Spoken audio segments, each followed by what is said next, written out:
Nearly every day someone's asking me if I think home prices are about to crash.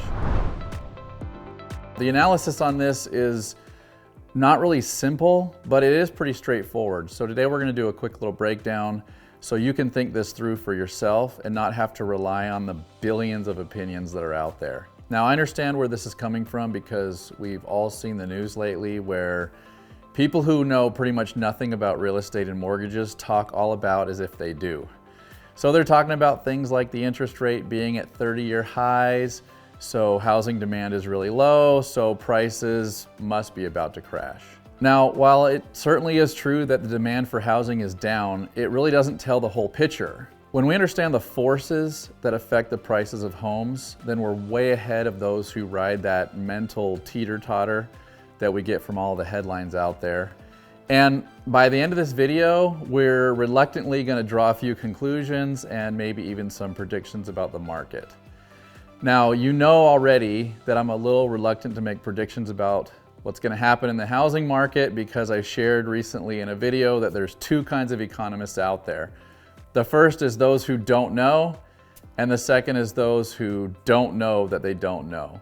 And we don't want to fall in either one of those two categories, so we cannot say because of these things, we can be certain that home prices will decrease or increase.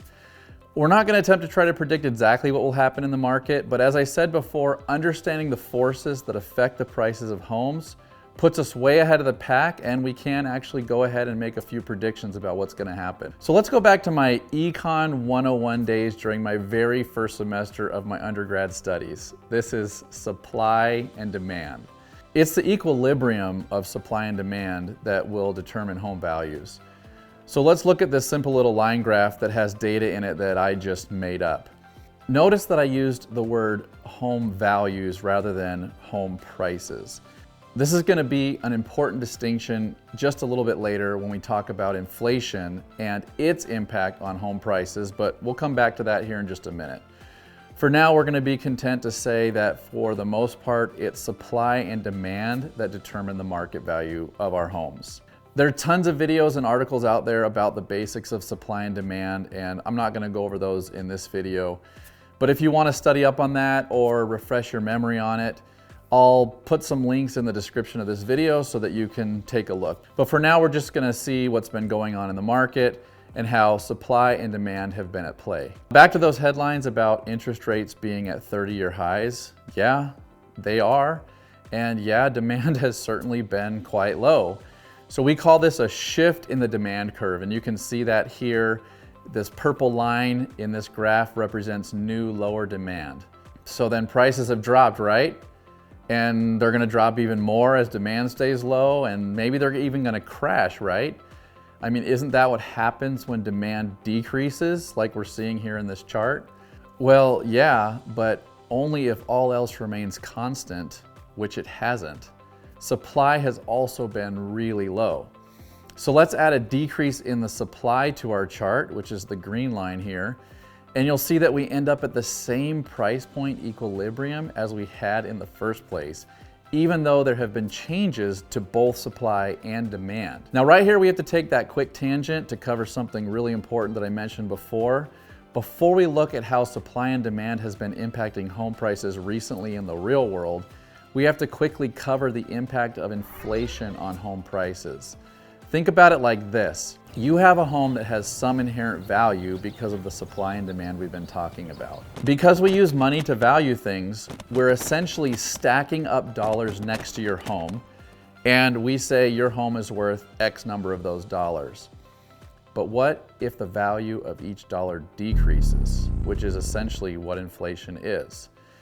Assuming the inherent value of your home has not changed, you have to stack up more dollars next to that same house to reach the same inherent value, even though the underlying value of your home has not changed. That's because of inflation. In fact, as weird as this sounds, it's actually possible that the price of your home could increase while the inherent value is decreasing. So it just depends on which of those two forces is stronger. Like always, we have upward pressures and we have downward pressures on home values. Now, what have we seen in the empirical real world markets, and does it give us any clues about what might happen to home prices going forward? Let's quickly look at the median sales price numbers in my home market of Las Vegas, which interestingly has pretty closely followed what we've seen on a national average. Now, we see here that there are normal ups and downs in the market, like there always will be, but you can see that over the last year, they've been centered around a fairly constant price point, and maybe even trending up a little bit because of the supply and demand forces that we just covered. What I find most interesting about what we've seen over the last few weeks is that we've had a bit of an uptick in the number of houses being listed on the market.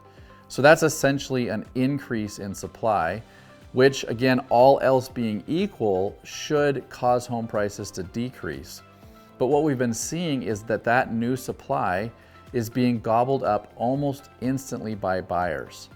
It seems to me that the reason more people are deciding to list their homes is because they see that there is some demand increasing, which is most likely because mortgage interest rates have started to come back down a little bit. So we learned from this that the supply and demand graph and the median home price graph don't necessarily tell the whole picture. And this is because there can be pent up demand or pent up supply that's sort of waiting behind the scenes. I personally believe that the pent-up demand is really strong. That just seems to be what I'm observing in the real world. So even small decreases in mortgage rates are bringing lots of new buyers out of the woodwork, and maybe you're one of those buyers. You may be waiting for interest rates to go down so that your buying power goes up, and then you plan to be back in the market. I expect sellers to continue to test the market, and I believe that they will see that the demand is indeed there. So more sellers will put their houses up to supply that demand. Now, it also feels to me like the underlying demand way exceeds the impending supply. And since the Fed is hinting at decreasing the federal funds rate, and since we also expect mortgage rates to generally be on the decline, it would not surprise me at all if we see upward pressure on home prices and we are quickly back to how things were a couple of years ago when buyers were competing with each other when making offers. Now, I don't know, I could be wrong. Remember that no one can predict it. But I do have nearly a couple of decades in this business, and as a data junkie, I'm constantly watching all of these numbers, and that's just what it seems like to me based on what I'm seeing. The bottom line is that supply and demand will determine the value of your home. Inflation will impact the price of your home, and the net effect of all those upward and downward pressures will ultimately put a market-driven price on every home in the market. Either way, it's definitely going to be very interesting to watch. Okay, there you have it. I hope this helps you as you consider all of your own buying and selling implications for the decisions that you're making for you.